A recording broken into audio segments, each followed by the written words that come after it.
Science Out loud. Here I have a circuit with a battery, light bulb, and gap. If I fill this gap with a metal, the light comes on. If I fill this gap with glass, the light stays off. You probably already know this because metal is an electric conductor and glass is an insulator. But what happens when I fill this gap with a silicon wafer? The light stays off, so you might think the silicon's an insulator. But what if I heat it up? Thank you.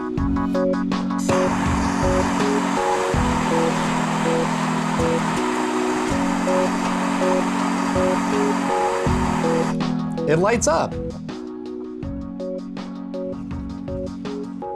The silicon is insulating at room temperature but conducts electricity when it's very hot.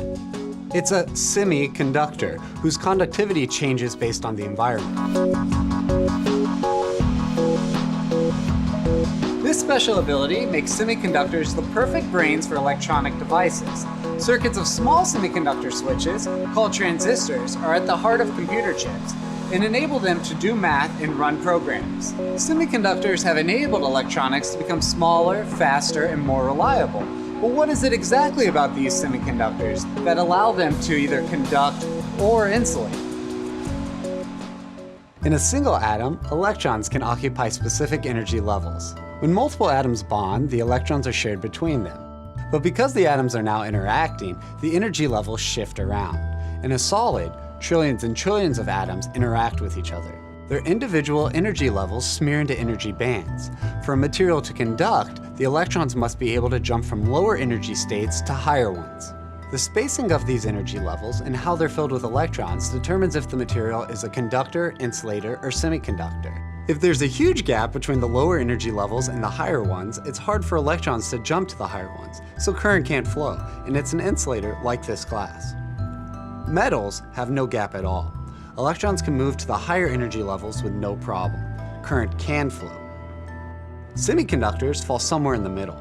They have a medium-sized band gap. So technically, I can make this glass conduct electricity if I added enough energy through heat to push the electrons into a higher band.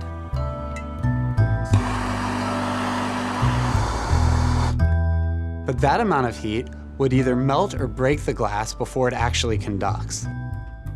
This is true of most insulators. The amount of energy needed to make them conduct is just too high. But in a semiconductor, the band gap is small enough that electrons can jump into the higher energy band so that current can flow.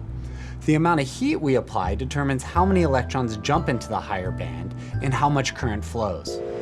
And heat isn't the only way to change the conductivity in a semiconductor. We can also use light, electric currents, and in a computer, electric fields.